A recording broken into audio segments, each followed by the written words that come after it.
system, we use these exercise bands which are available. If you haven't checked out the exercise system, please go on kmasters.com and the virtual learning environment. It's a good system and we'll be doing a couple of little videos later on that. One of the exercises I like to do is to stand on the cane. Even though it's a tension band, I'm still going to stand on it. And do a front raise, and I'm flicking my wrists up at the end, and you can do as many reps as you like. I'm going for 3 because I'm manly and butch. One day I'll be as buff as Kev. Do it with the cane as well. The important thing with this is grab hold of the handles with your thumbs, because I didn't once and I ended up wearing a cane, which was hilarious. Same technique, and you can flick up as well. So using your cane as a bar. I'll put my thumbs on now, and you've got a bit more stability.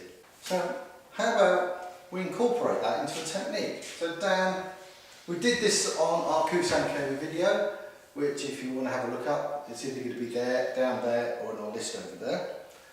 And we were pushing on the hip. But if he's here and he's being a very good aggressor, very difficult to see the cane coming up. What I'm going to do is that technique and run it up his body and then run it down his body. But then what about if I run it up his body and then go over his head and run it down his body? And then I can run it across his body, I can run it down his body. Nice massage. It's a nice massage. If he puts his arm on here, I can run it up, or I can run it down and then run it up. There's lots of manipulation points and they're not very nice on there. And as at the end, you can give them a hug with it as well. So nice simple technique, but the exercise band will enhance it. Okay, this would be fantastic if the aggressor is actually going to come in for a double grab. Okay, you can see the body. He's giving me about a 45-degree angle. His elbows are downwards, which is absolutely brilliant. So I'm going to bring up as far as I can go. Now, I can either come back down the elbows. Uncomfortable? Uncomfortable? Yeah. Okay.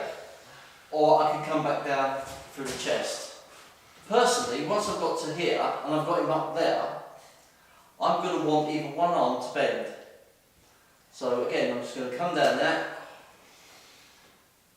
over like Chris said, and all I'm going to do is, if I get Dan to stand up and turn his back to the camera, this part here, the base of the skull where the brain and the spinal column join, the medulla oblongata, there's a nice little bit in there, it's called the fuse box, and if you tap that hard enough, lights out.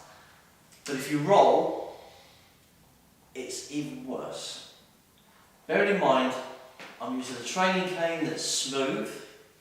If you see the Cane Masters canes, they've got nice little sawtooths, which we use for just putting tension bands on. We don't use it for sideways, laterally moving or anything like that.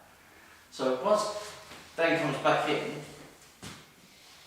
and remember, golden rule from Chris, you can roll to manipulate, or once you're here, you can oscillate side to side. Now I've got a nice little square word there, I don't know if you picked that with the camera, but I've got a nice little square word. So yes, roll, shimmy, or as Chris likes to do, you ready for this? No. We're going to chop the string. I'm getting some really good noises out of Dan today. Right, you know what to do by now. Do the what's it down now. Yeah, smash that, hit that, free that.